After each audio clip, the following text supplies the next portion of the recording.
Velkommen til podcastserien Nærdødsoplevelser og livsfortællinger. En podcast, der undersøger grænselandet mellem denne verden og den næste. Mit navn er Paul Bridgewater. Welcome to the podcast series Near-Death Experiences and Life Stories, a podcast looking into the boundaries between this world and the next. My name is Paul Bridgewater. Med mig over en Zoom-forbindelse har jeg Rachel Goodwin. Rachel er en engelsk healer fra Roskilde, der arbejder med kanalisering. Og før vi går videre, må jeg hellere sige, at resten af podcasten bliver på engelsk. So, with me on Zoom is Rachel Goodwin. Rachel is a channel and energy healer who for many years now has been working as a channel for Ascended Master Sarah. Rachel teaches courses in healing with Sarah and the angels and is the author of Sarah's Little Book of Healing. This podcast will look into how Rachel met Sarah and will also dip into Rachel's book, Weaving the Strands of Sarayei. I said that right. Sorry, I knew I'd get that wrong. Okay, from 2022. Okay, Rachel, so could you introduce yourself? I can. So, yes, here we are. So I live in Denmark. I'm from the UK. I'm 53 years old now. And I work as an energy healer. I talk to Sarah, the daughter of Mary Magdalene, and Yeshua, which is, not something I tend to bring up casually in dinner conversations. No. but here it is. It's what I do, and I'm really happy to be talking to you about it today. And now you've introduced her already as the daughter of Yeshua and Mary Magdalene. How did you get in contact with her? Who is she? Well, I feel I have to go a few steps back and give a bit of background for that answer to, really give its fullness. So I was born in Deal in Kent, which is a very small town in the southeast of England. I had a very ordinary upbringing and was a very ordinary person. I did not have any belief in anything particularly spiritual. I tried going to church a bit, Church of England, and didn't really find much there for me. And just sort of went on having quite an ordinary life. I went to an all-girls grammar school. I went and worked in a bank. Then I joined the Air Force. I was in the intelligence service for a while, and just then went, I'm not sure I really agree with all of this, and left. And I went and trained as a psychiatric nurse, which I found very meaningful and loved very, very much. During that time, my mother died of cancer. And it was extremely tragic. She died unnecessarily, probably, because it was a misreported smear. And it should have been picked up like years before it did. And then by then it was too late, but it would have been quite treatable quite lightly. And that completely broke me open. The grief of it was really just so profound. But during that time, I realized that I could see and sense spirit. Okay. Which I had actually always been able to do. Yeah. I was brought up in a very skeptical family. And even now, within myself, I'm quite academic in some ways. Yeah. And I'm actually quite skeptical. So I have these two sides. I have this quite analytical, left side brain, and yet I have this extremely strong feeling sense. And the two of them have to try and sit together. So it was quite interesting for me working as a psychiatric nurse.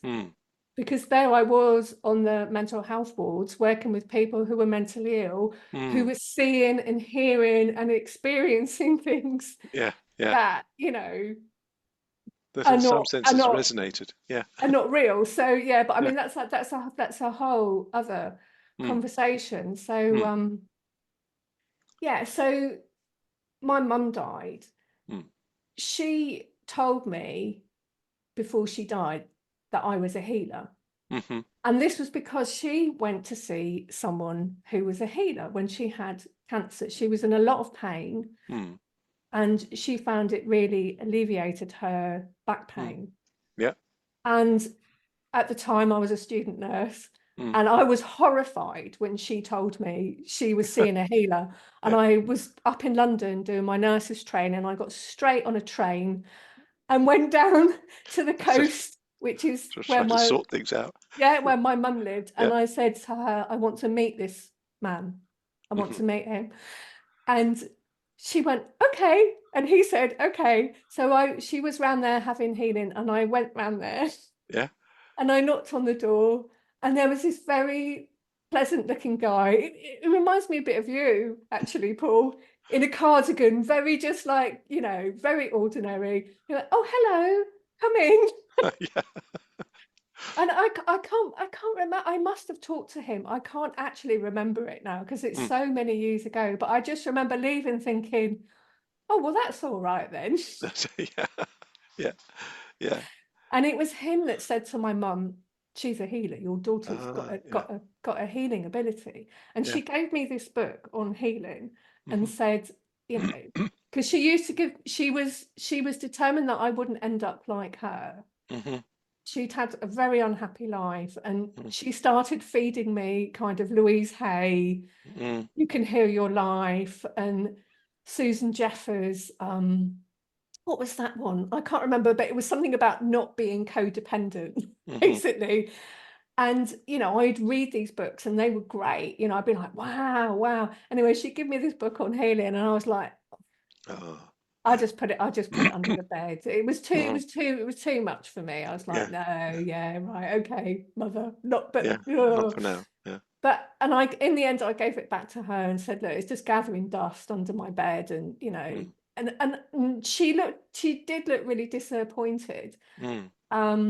And then some months after that, she died.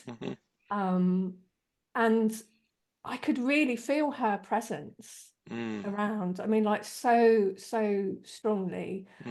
And I couldn't deny it because I really loved my mum, and I really missed her. So I couldn't sort of tell myself, oh, it's not real, like, which I'd been doing like all my life. Like, no, that's just ignore things. It's just me being crazy. I'm just imagining it. I couldn't do that. I couldn't do that this time because she meant too much for me. Plus, she'd been sort of having a spiritual awakening during her illness. And she had a book called the Book of it's the Tibetan Book of Living and Dying, I think it's called. It's up here somewhere. And she had these chapters underlined, and so I was reading it, especially because she'd underlined things just to like my mum was like looking at those things, and it just meant so much to me that she'd kind of touched the book, and I missed her so much.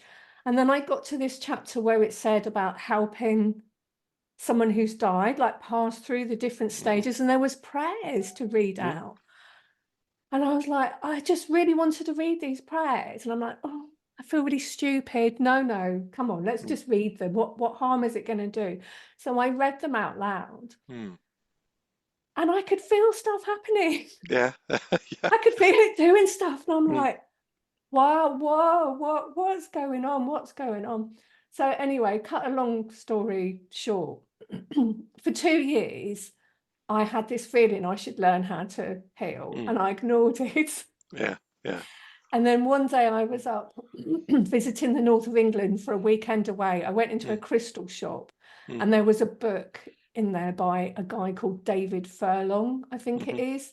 That was like a really good book about telling you about healing. I just thought, I've got to buy it. So I bought this book. I went home and I practiced the exercises in it, and I found that I could just heal. It was just like I could just do it. It's like riding a bike. It was like totally, but like getting on a bike for the first time and finding you could go full speed.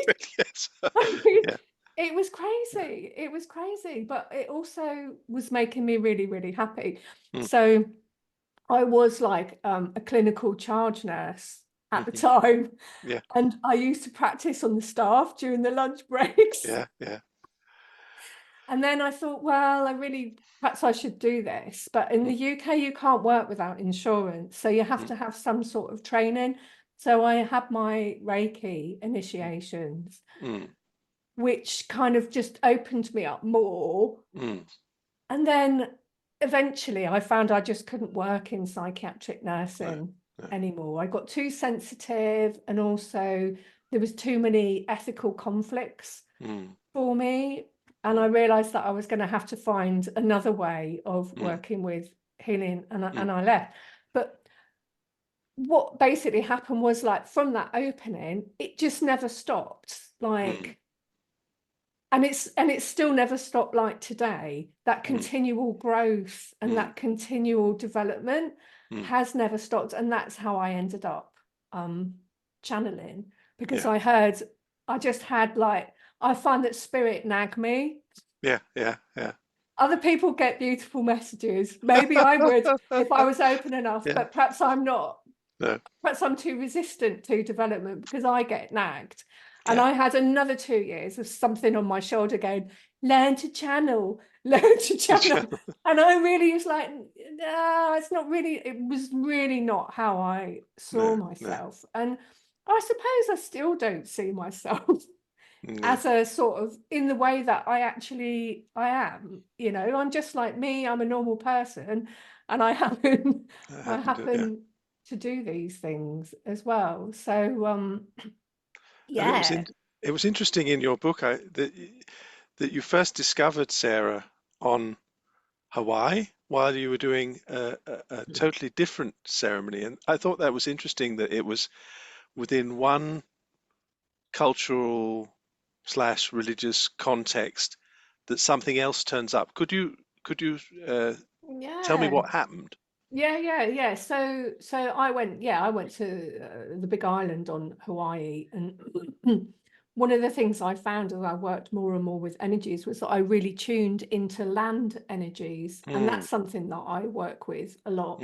So when I came back from Hawaii, I wanted to share these things that I found with other people, and I ran a number of class. It was like a 6-week class where we met every week, and I would bring in the energies of that place that I'd been to, all these beautiful sacred power places, and we would sit in that energy.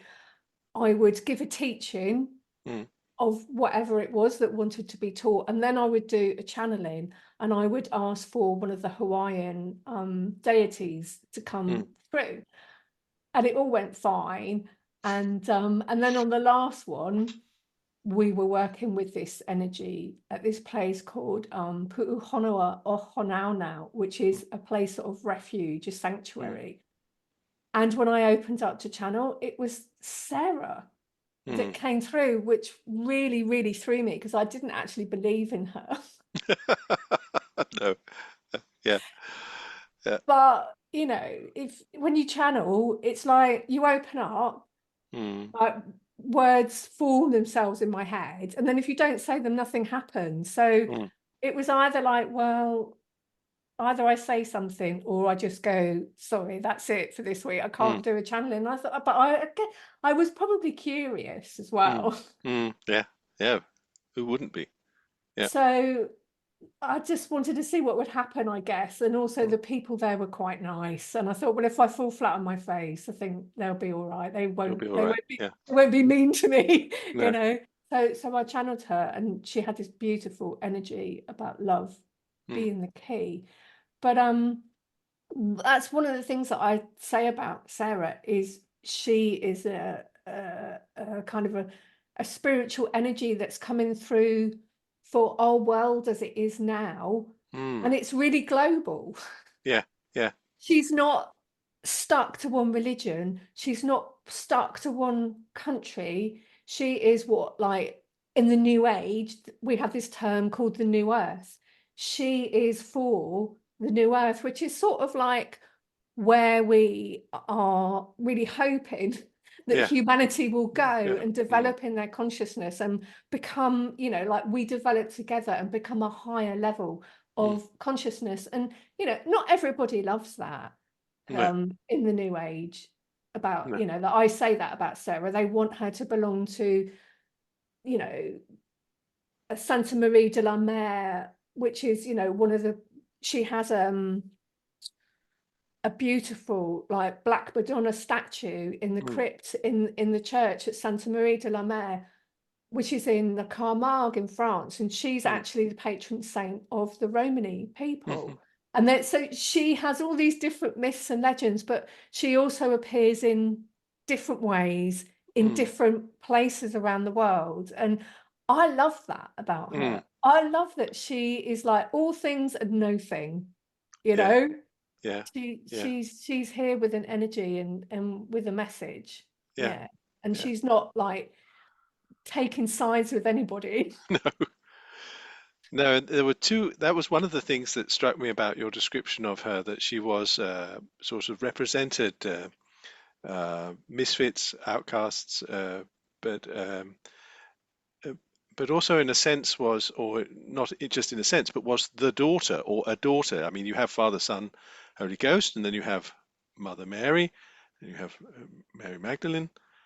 But there isn't really any slot there for a daughter, and it seems that she fits into that area without just being placed as daughter. I mean, she's much more than that. But that seemed to be her. I don't know whether I'm busy categorizing her, but that was something that I felt often Christianity has a space which isn't filled. Yeah. And in the book, the Weaving the Strands of Sarayei, which I'll just hold up here. Good.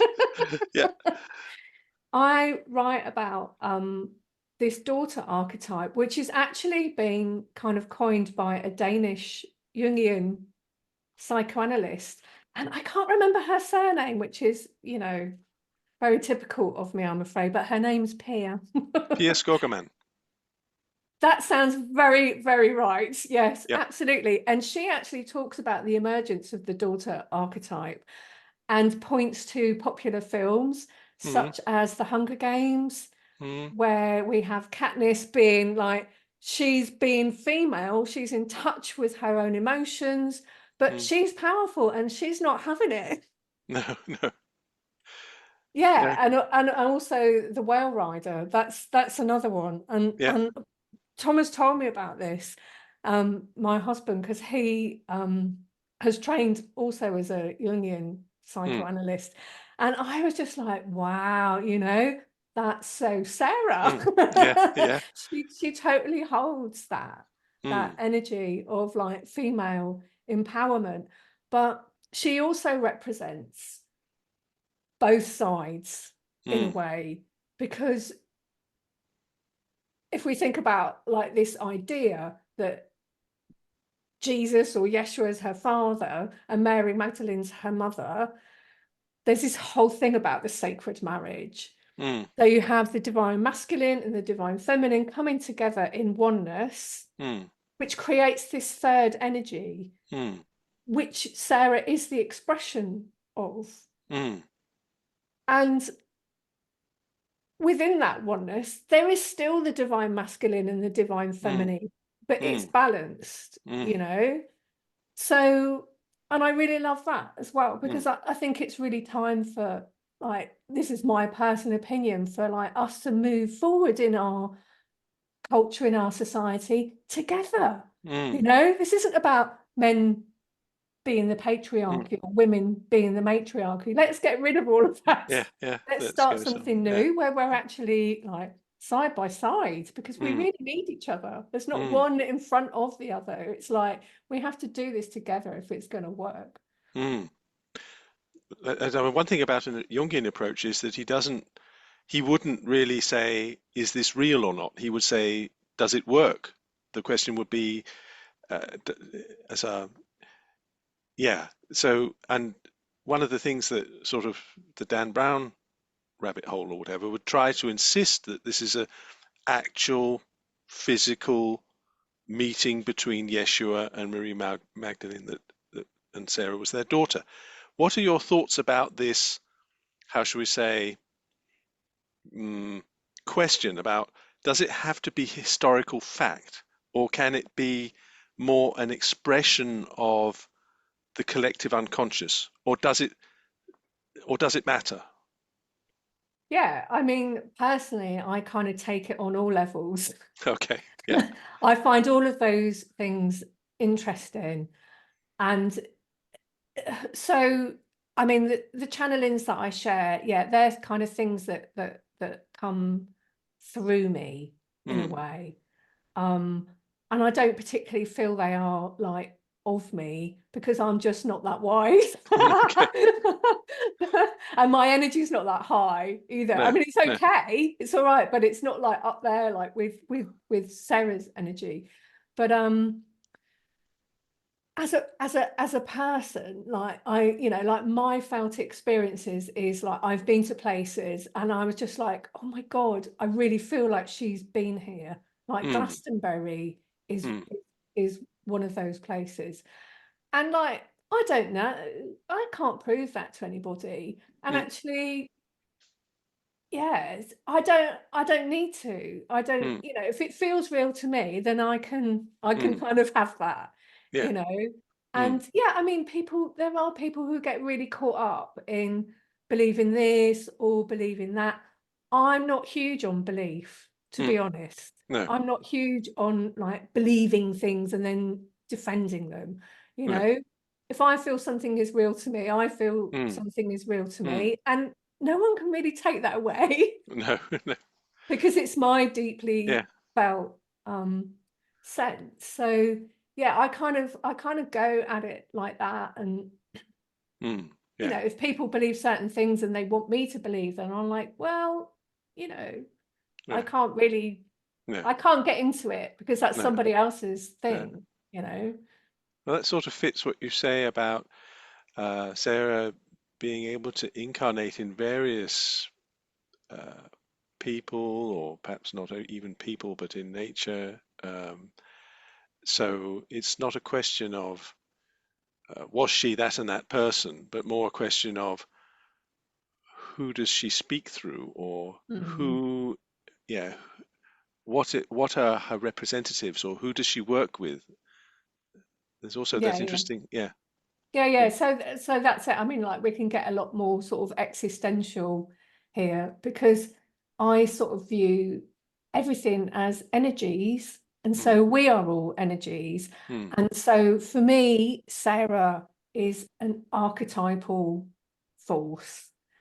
Maybe, I might be using that more in a new age way than a Jungian way, because we have sort of changed it a bit. And, Yeah, having a husband who's a Jungian psychoanalyst, he can get very like, but it means specifically this. I'm like, it's not how it's being used though. So, yeah. but so she holds a certain energy and is for me like a certain face of the divine. Yep. So that archetypal force she holds, it's not hers.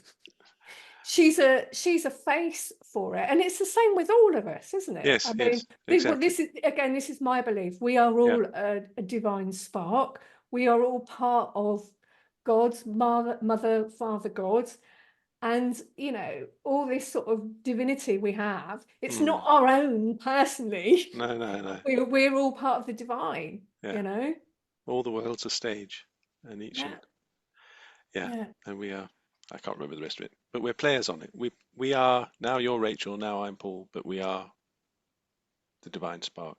yeah. I'm the divine playing being Rachel for a while. Yeah.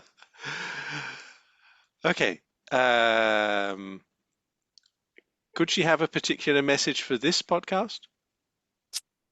Oh, let me ask her. I won't channel. I'll just Yes. tune in Yeah. and just see what she's got something to say today. She usually does.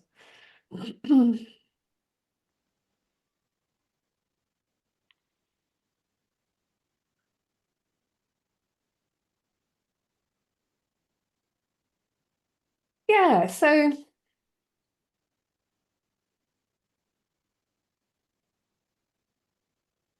when I ask her that, I'm experiencing. So this is really interesting.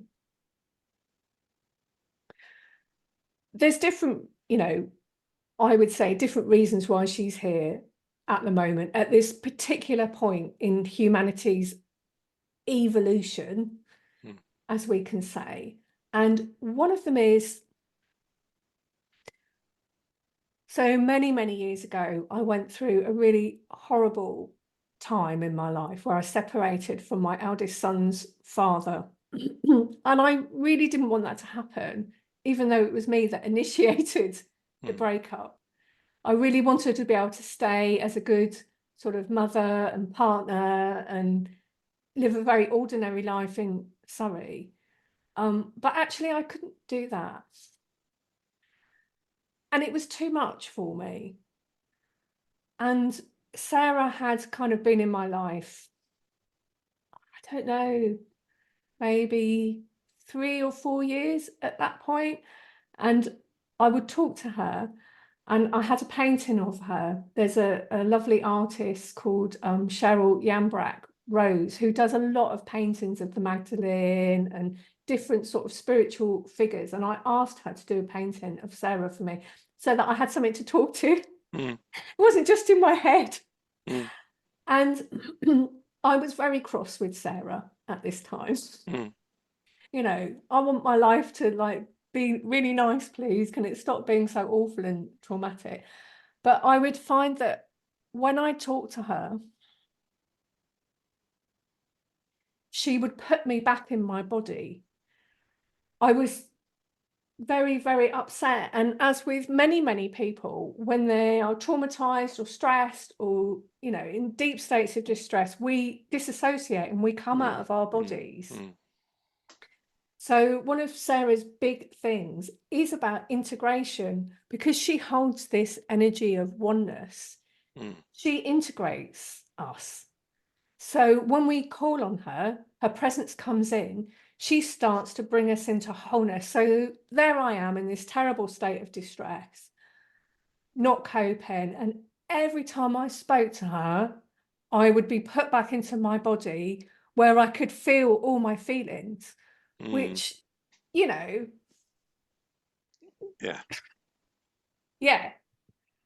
But if I stayed in a dissociated state all the time, that was worse. That's really, really bad for us when we do that. That's where you can just start going really, your mental health just goes downhill. All the time you are feeling your feelings, you have a chance to express them, release them, process them, and also receive the things that you need in order to cope, which is, the whole thing about religion, I would say. So that's a big thing. That's a big message that she has, is that we need to be in our bodies. We need to be in our bodies. Oh dear. Because so many people are not in their bodies. And I would say the younger generations are doing better. I hear a conversation quite a lot in Denmark about how the young people are all having nervous breakdowns. Obviously, that's a generalization and not true for everybody. And I can't talk so much about the UK because I don't live there anymore. But I don't think things are getting worse. I don't believe that people's mental health are deteriorating. I think they're repressing less. And you can't get better until you start to feel what's in your bodies. And they're feeling what in our society is really, really unhealthy and dysfunctional. Then there's a chance for it to be kind of made better. So on a very sort of, that seems like really, really simple thing to say. Oh, Sarah's here to integrate, help us integrate and be this presence that brings us into wholeness. But actually, it's that one thing. It's huge. It's absolutely, it's absolutely huge. And that was the thing that she sort of brought to me to say, right now, about a message for us. Well, it seems very relevant. So that's good. I can already feel my shoulder. So Mm. But okay, in your book, Weaving the Strands of Sarayei, Sorry, I did it again. Sarayei. You use the image of weaving to illustrate mm. various aspects of Sarah. Yeah, Okay, could you yeah, explain? And there are lots of strands. There's a red strand and a silver strand, and yeah. anyway, could you say more about that? When I wanted to create this book, it was so that I could bring together quite a lot of different strands Mm, of Sarah. And at the same time, I was studying, I did a 2-year training in Sweden about hmm Nordic shamanism. hmm So this is kind of working with the myths and legends and cosmology of the Old Norse. And one of the things I came across was the Norns. Yeah, yeah. And the Norns are the mistresses of the weave, which you Mm, could kind of see as like everything that is in existence, but mm, that's seen as this kind of web. yeah. And they keep everything balanced, and they make sure that, you know, that weave is kind of working. And as I looked more into this, weaving is something that women Mm, used to do mm, and would spend quite a lot of time doing. And there's actually quite a few different sort of magical things and spiritual things, all to do with weaving. mm, And I just really, really loved it. And I could see Sarah mm, in that as well. So Nordic shamanism, I'll just briefly talk about this, is called, one of the names it's called in modern day is Seither. It's hmm spelled SEI, and it has that blue day, that mm, softy and an R. And it was a lot more about women mm. Yeah, yeah, yeah, than people realize, because yeah, you know, in all the prose edda and everything, there's a lot of stuff about Odin, but I yeah, mean, yeah, Odin was the god of the poets. yeah, yeah. And once you start to look into it a bit more deeply, there's lots of clues there about Mm, all sorts of women's stuff. So I got a bit obsessed with this idea of like weaving and women coming together, and they would be there doing all their weaving stuff. And you can sort of fall into a slight state of trance hmm when you're doing this kind of work, mm. where, you know, a bit of magic can Yeah, kind of yeah, happen. And yeah. they would weave spells, they would tell the future. And I would say this is a strong message of the book. I'm not sure how sort of obviously it's there, or if it's a bit more covert, but all of these things, I would say, are a natural part of humanity, Mm, to do energy healing, mm, to sense what is going on, what's coming ahead, to be able to affect things. And that's what Say that actually is. It's the art of taking the destiny that you hmm have, that you've been mm, born into, and making the best of it. mm. Yeah. And, you know, in New Age speak, I would say that is like taking the darkness hmm and bringing the light into it, and like holding them mm, together mm. in oneness. In oneness. Hmm I can't remember what you asked me now. No, it was about weaving. What the image of weaving was about. Um, does it and does it also have something to do with your focus on landscape?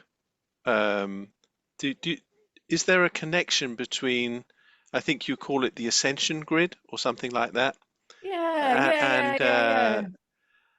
and the idea. I mean, I don't know. Perhaps it's just me spouting on. I mean, getting you have the cloth or whatever, but a cloth is like a map, uh, Mm, mm.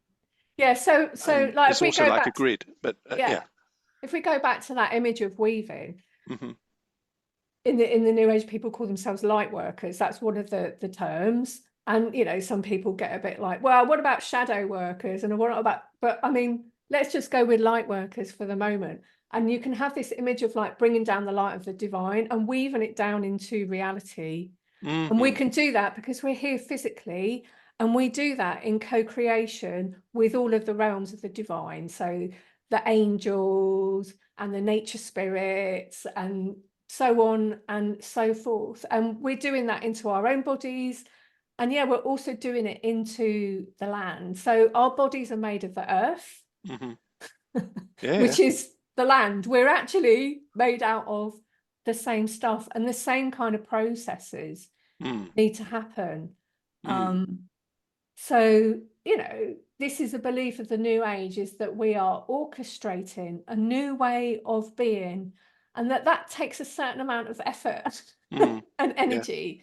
And that is, a lot of the work that we're doing. And so far, I would say people have been very, very focused on themselves and like the me and the I, and, and that's fine, because there is a lot of healing to do individually.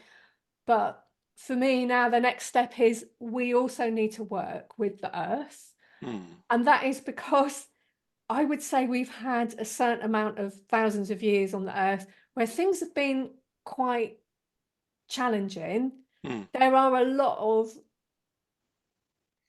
I have to say, negative energies. It's not the right word, but I don't have a better one, because of things that we've done, things that we felt and thought and believed, and they need clearing up. And so that is part of, so I'm going to Glastonbury in a couple of weeks with a group of people. We'll be doing some of that work there, because if you do this sort of work at sacred power places, it sort of sends them out to the globe, basically. Yeah. And I think you mentioned working with Sarah's flame or she has an image of the earth being enveloped in this cleansing flame. Yeah, which sounds a bit like Armageddon or something, doesn't it? Well, going all the way out there. Or round a rock or something. Yeah. Yeah. But I mean, like, even if you look at Ragnarok or Ragnarok, there is mention, not a lot, but you can find it in snippets here and there. There is this idea that a new world gets recreated, and it's actually Eden, or Ethan, the Norse goddess with the apples. She's the one there, sort of like with all her benches in a field of wells, which sounds a lot like Roskilde to me. Yeah. Choosing all the people that are going to be in this kind of new earth, and it's the sun's daughter who is the new sun. All sorts of how should we say, associations to I forget what they're called in English, the last days, and the people remaining on Earth, and goodness what has always frightened me to death. I always thought, okay, I'm going to be one of the ones left behind. So, but that's it. But if you can see it more as like, we can like birth a new world, and that doesn't mean that everything that we are has to be destroyed. It's just getting transformed and reborn, just like, trees die every year and then come back to life. And that's my sense. That's the process we're in. But I mean, that thing that you're talking about, like, you could call that like the ascension fire. And I've had an image of that being all the way around the earth. And that's the process that we're in at the moment.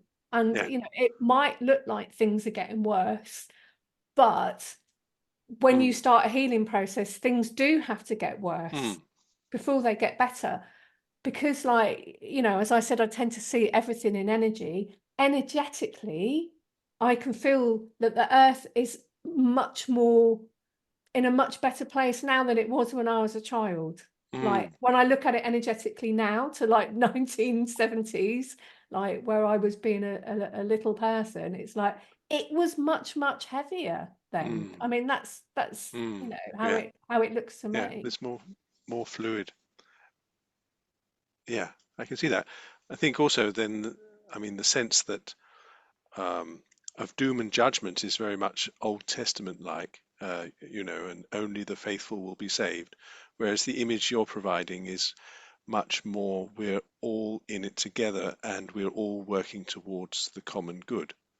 Yeah, absolutely. And like in Mm, Hinduism, they have this belief of like an oversoul mm, of humanity. And that is, so you have this huge soul that is humanity, mm, and all of our souls come from that like mm, one soul. So mm. you can't have like just a section of it being No, separated. We're actually one soul. yeah, the sheep and the goats are still animals, if you're talking about separating the sheep and the goat. Okay, this perhaps leads us on to what are your thoughts on established religion? Well, yeah, that's I mean, Being yeah, a good Christian healer myself, yes, churchgoer, yes. minister's son. Yeah. So, yeah, I mean, so I was brought up christened in the Church of England, which, you know, if I'm being really cynical, I say is no religion at Mm, all. Because like when I was a kid, they sort of denounced everything and were mm, being so they intellectualized mm, the crucifixion and mm, everything. And I couldn't find any deeper meaning mm, in it. And I studied religious studies at school. I actually chose to study religious studies, mm, which in those days was just Christianity. We didn't mm. get to study sort of anything else. No, the Um, true religion. Um, yeah, and at some point I just thought, "Oh, ah, this isn't what I'm looking for." no. And I would go and sit in the church, and like I couldn't even find any kind of spiritual energy.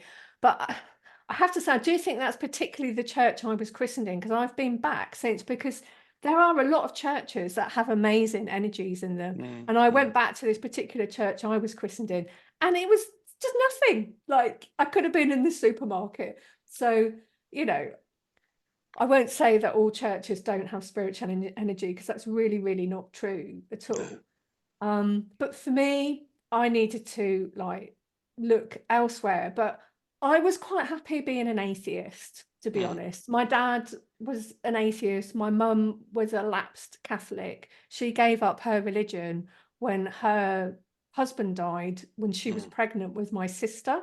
mhm. She just went, that's it. I've had enough now Finished. Yeah. of God. So I was brought up with like really no religion at all. But yeah, it was that thing for me, like when my mum died and Mm, I started seeing and sensing spirit, that is when I opened up to mm, spirituality.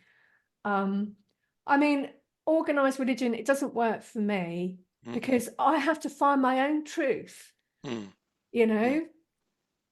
But I really love religions per se. Yeah, I'm yeah. really, really interested. I find so much gold Mm, in, you know, what has been written mm, in Sanskrit and Hebrew and Hawaiian and, you know, mm, all of these different cultures. And I kind of feel like they all belong to me, mm. but I'm none of them.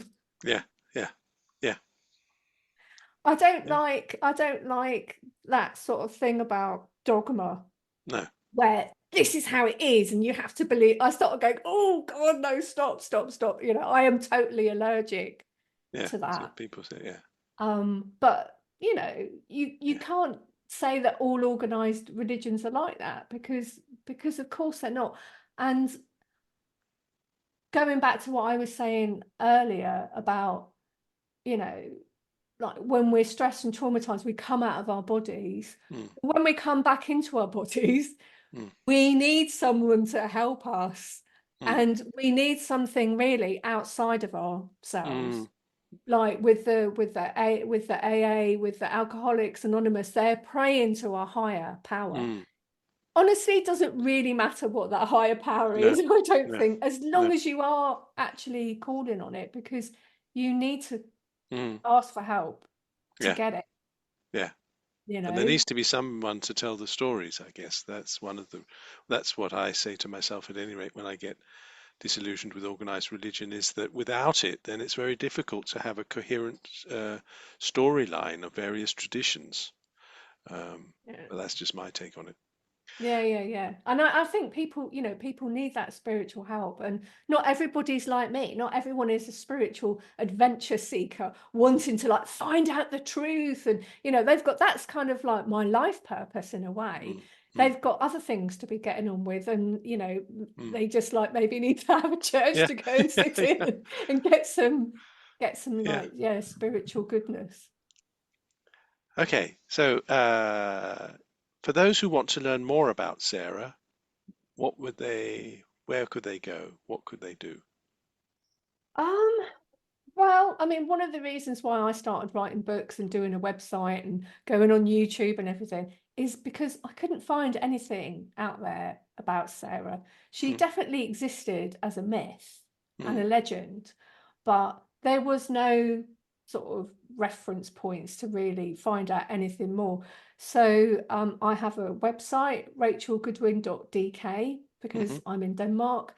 And that has a lot of things on there if you want to sort of, because I really embrace all of the different legends around Sarah and try and find out what other people are saying, although it's not that much really. But I have produced quite a few podcasts, YouTube videos. I've written 2 books. I have another 3 waiting to be written. Can't actually write them at the moment because I'm too busy having to prove to Danish immigration that I work 40 hours a week and earn money to get my citizenship. And I don't feel I can afford to just like not produce any income for 6 months while I write a book. So, but hopefully, if anybody wants to say any prayers for me, could you? Yes. Because I'm hoping that will be finished this week, and then it will be 9 years of torture going through the Danish immigration system and stress for my family, and that will be over. So any prayers for my life in Denmark, that would be very gratefully received. But YouTube, podcasts, and books that I've written. Okay, and then a question for those who think that channeling is just beyond the pale. Do you have any good advice for people who, I suppose they wouldn't have, they wouldn't have listened to us for this long, but if they had listened to us for this long, do you have any good advice for those who think, okay, this is just New Age gone bananas? Yeah, and I know people in the New Age who don't believe in channeling as well. And I mean, I was one of those people until I was, 26 and my mum died. And then I sort of like, and also like, if I couldn't experience, like, it's such a strong felt experience to me, I kind of go, all right, I'll just go with this. But not everybody has No. that. So in a way, I kind of feel a bit lucky, but it is very much part of the human experience to have a feeling about things or to feel called towards things. And if people are supposed to be, if it's part of their soul contract or their destiny to work with Sarah, they will feel called towards her. And the same with things like channeling. I mean, there's so many different ways out there of moving towards the divine. Yeah. You go with what you're interested in, because we're all so different, and there's a million different ways out there. So if you think channeling's a load of rubbish, I mean, that's fine. Do what you think is the thing. Yeah, absolutely. Because we're all going back to the divine. I mean, there's there's no 2 ways about it. So it doesn't really matter how you do it, to be honest. No. Okay. Okay, I think I'll end off with part of a poem that you wrote at the end of the book on page 274 from this book, Weaving the Strands of, I'm not going to pronounce her name. Sarah. Sarayei. It's incredible, isn't it? Sarayei. Okay. It's the final stanza of a poem, which is called A Little Poem by Me, that is Rachel, to Sarah. And it ends off like this. So I don't care if you're real or imagined. I don't care if others say that my channelings are cheesy. Well, maybe a bit. It works. You work for me. Then there's a heart. Blessings to Sarah. Hooray. Amen. I think that's fantastic. I love the way it goes, hooray, amen. There's a sort of like an explosion, and then it lands on amen. So anyway, I enjoyed the poem, and I enjoyed the book, and I enjoyed the podcasts. So thank you a lot, Rachel. I look forward to seeing you live and not just on Zoom. And for those who want to contact Rachel, I suggest you visit her website, and that's, as Rachel said, rachelgoodwin.dk. And for those who enjoyed this podcast, you can find this podcast and other podcasts. And the easiest way to find them is actually on healinghelp.dk/blog. I'll say that again. It's healinghelp.dk/blog. And I hope to do more work in English in the future. Get to practice my English. We'll see. So thank you, Rachel. Thank you. You're welcome. It's been lovely talking to you, and thank you for not asking me to speak in Danish. Oh, I guess you're getting there. Okay.